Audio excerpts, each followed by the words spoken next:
O nome de Deus deve constar no Novo Testamento? Eu sou o Valdir Camilo, sou cristão, pesquisador da Bíblia e também sou terapeuta especialista em saúde emocional. Se você precisa de ajuda emocional para vencer depressão, ansiedade, distúrbio bipolar do humor, síndrome do pânico, TDAH, você pode contar com uma metodologia realmente inovadora, uma metodologia exclusiva, altamente eficaz e com resultados muito rápidos, que é o MSP, o método de substituição de padrões.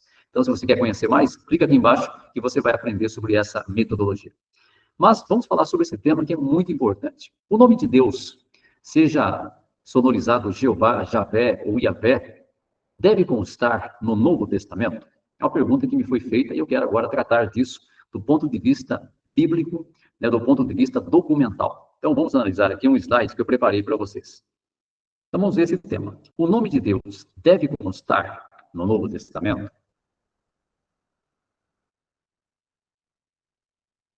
Bem, primeiramente, quantos manuscritos do Novo Testamento existem? Só de manuscritos gregos, nós temos 5.800.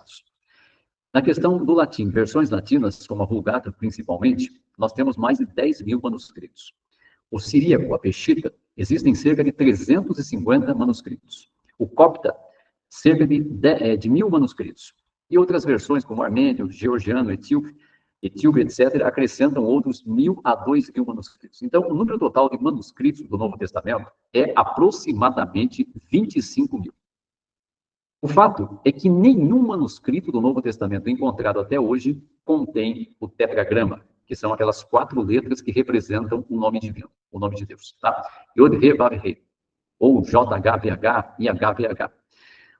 Outro fator é que os primeiros pais da igreja, como Orígenes e Jerônimo, não mencionam o uso do nome divino nos manuscritos do Novo Testamento. Então, também em obras extra-bíblicas, nós não encontramos essa discussão, ou pelo menos uma afirmação de que o nome constava no Novo Testamento, na época desses pais da igreja.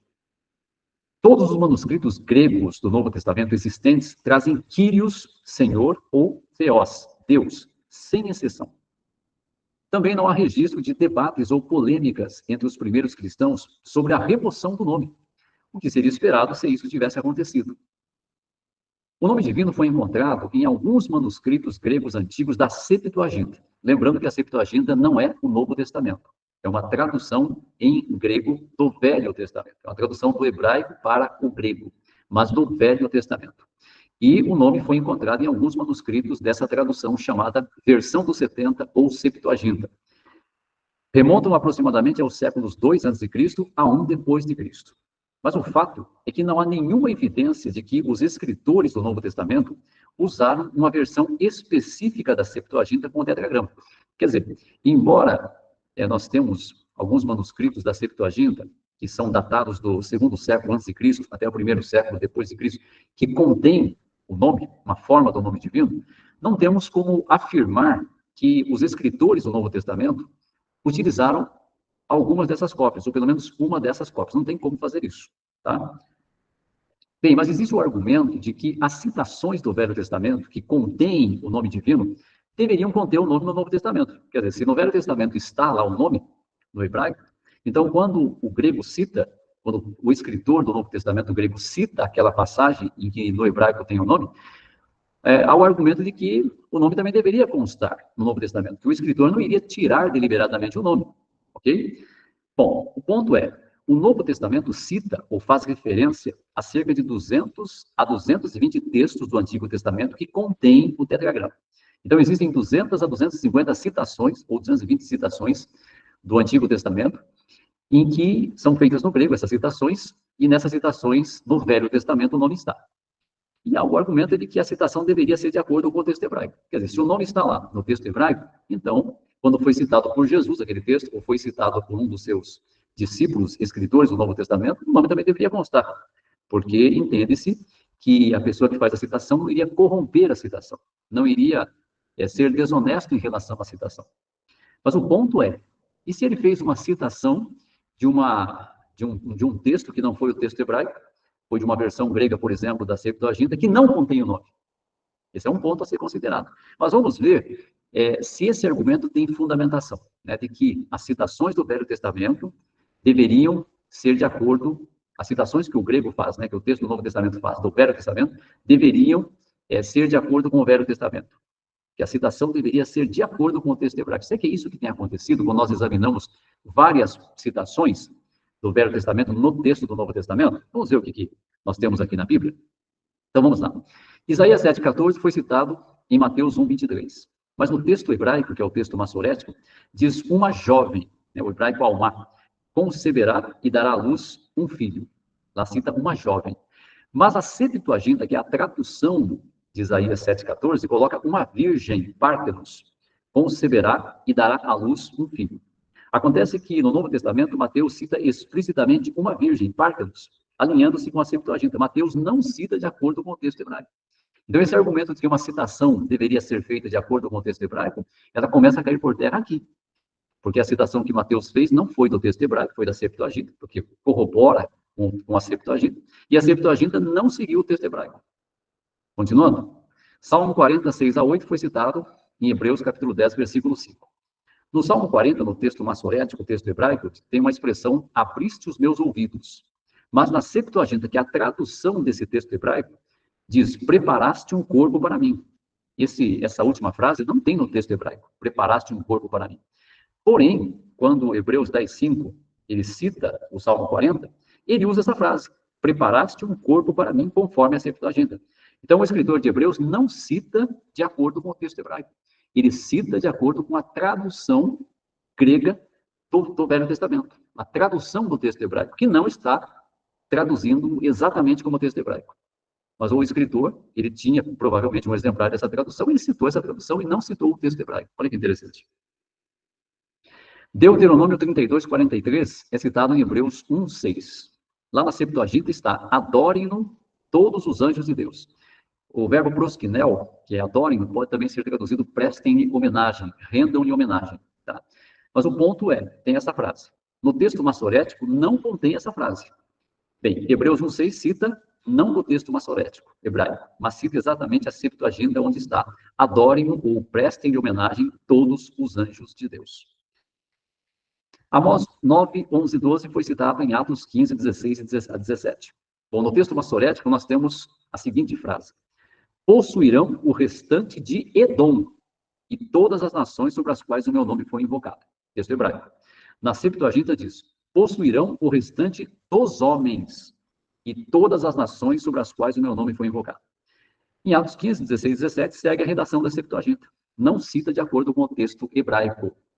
Interessante, né? Tudo isso. Então, cerca de 70% a 90% das citações diretas do Antigo Testamento, no Novo Testamento, seguem a redação da Septuaginta, enquanto as restantes são baseadas no hebraico ou são paráfrases. Então, esse argumento de que a citação tem que ser de acordo com o documento original, o documento citado, isso não se alinha com o que tem acontecido nas Escrituras. Diversas citações estão de acordo com a tradução do hebraico, e não com o hebraico original. Estão de acordo com a tradução Septuaginta. Vamos agora analisar quais são os critérios para corrigir acréscimos ou omissões no Novo Testamento, porque existe o argumento de que o nome foi retirado do Novo Testamento, que ele estava na época em que foi escrito, não tem como provar isso, como já citei, poderia o escritor ter citado a versão dos 70, a Septuaginta, como de fato tem várias citações da Septuaginta, e se ele citou uma versão da Septuaginta que não continha o nome, então ele poderia ter citado sem colocar o nome. Assim como nós vemos vários exemplos que eu citei aqui, em que o escritor do Novo Testamento não citou de acordo com o hebraico original, mas de acordo com a versão dos 70, e a versão dos 70 não está de acordo com o hebraico original. Tá?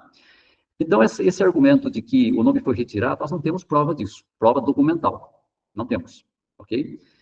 E para corrigir algo que foi corrompido, qual é o critério? Qual que é o critério para corrigir acréscimos ou omissões em qualquer parte da Bíblia?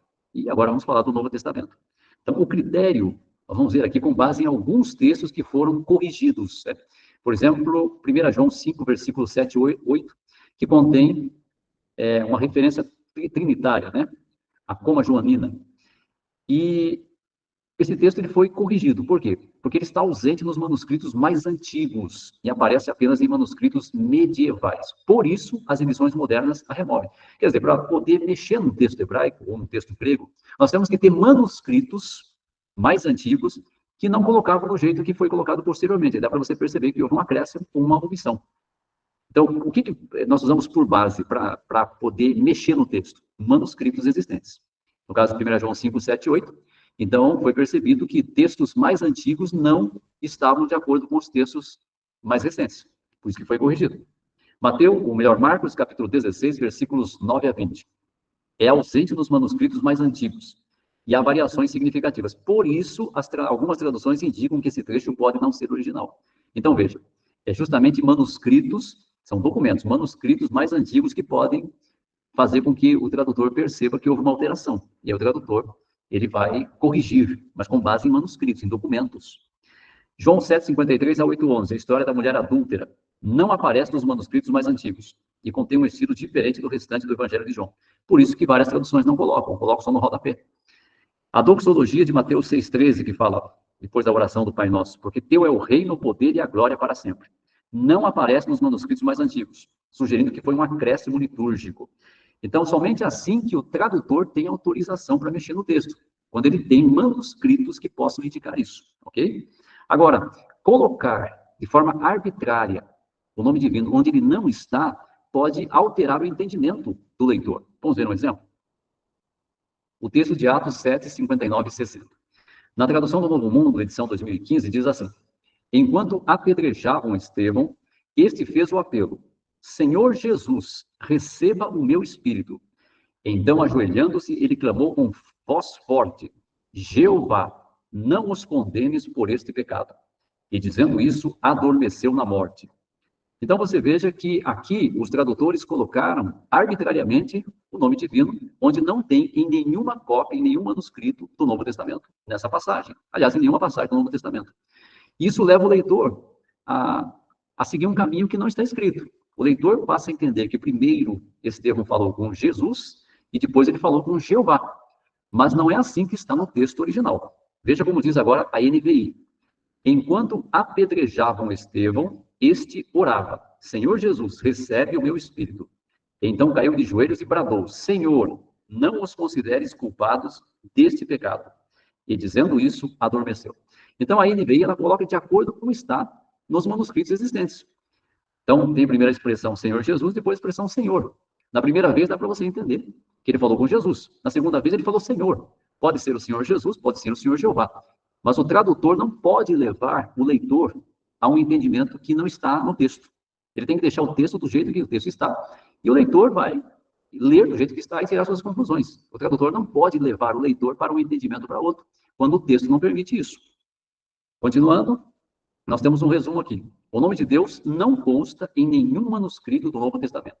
Logo, os tradutores não têm autorização para colocar o nome divino no Novo Testamento. Então, os tradutores não têm essa autorização porque nós não temos documentos. Não existem documentos que possam nos dar, ou dar ao tradutor, esta autorização. E é muito importante, né, ser íntegro na tradução, porque o tradutor não pode acrescentar ou tirar. A própria Bíblia fala isso, né? Diversos textos mostram que não se pode acrescentar ou tirar o que nós recebemos, entendeu? Se todas as cópias, cerca de 25 mil, não contêm o nome divino, então o tradutor não pode tomar liberdades textuais. Não tem como. Eu diria o seguinte, para você entender. Assim como seria errado no Velho Testamento, onde está o tetragrama, o tradutor colocar Senhor, que Senhor é Adon, Adonai, igualmente seria errado no Novo Testamento, onde está Senhor, Kyrios, o tradutor colocar Jeová, Javé ou Yahvé. É o mesmo peso e a mesma medida. Entendeu? Então, o que seria uma tradução correta? Seria uma tradução que respeita o que está escrito. Por exemplo, uma tradução que no Velho Testamento coloque uma forma do nome divino em todas as partes, os trechos em que ele aparece. Ele aparece quase 7.000 vezes no Velho Testamento. Então, seria justo o tradutor colocar uma forma vocalizada do nome divino, seja Javé, Yahvé, Jeová, ou outra forma. Então, as traduções que não colocam, que colocam Senhor ou substituem por Senhor, não estão sendo íntegras ao texto sagrado, porque lá não está Senhor, não está Adon, não está Adonai, está as 4 letras, né? Estão as 4 letras sagradas do nome divino. Então, deveria ter uma forma vocalizada do nome divino ali. O tradutor não pode tomar liberdades textuais. Da mesma forma, no Novo Testamento, já que não tem nenhuma cópia em que conste o nome divino, ele não deve aparecer. O tradutor não pode, deliberadamente, arbitrariamente, colocar Jeová onde está Senhor. Assim como no Velho Testamento não se pode colocar Senhor onde está Jeová, no Novo Testamento não se pode colocar Jeová onde está Senhor. É a mesma régua, mesmo peso, mesma medida. Então, eu diria para vocês, eu sugeriria que vocês podem ler a Bíblia em qualquer tradução. Eu tenho várias traduções, e para mim, eu diria o seguinte: todas as traduções são boas, de certa forma, nenhuma é perfeita. Agora, uma tradução que eu acho que seria mais ideal nessa questão do nome divino é uma tradução que coloque no Velho Testamento em todas as partes em que ele aparece e não coloque no Novo Testamento em nenhuma parte, porque ele não aparece em nenhuma parte. Entendeu? Traduções como a versão brasileira ou tradução brasileira coloca no Velho Testamento em todas as partes, mas não coloca no Novo Testamento porque não aparece. Na questão do nome divino, essa tradução, do meu ponto de vista, é totalmente correta. Ok?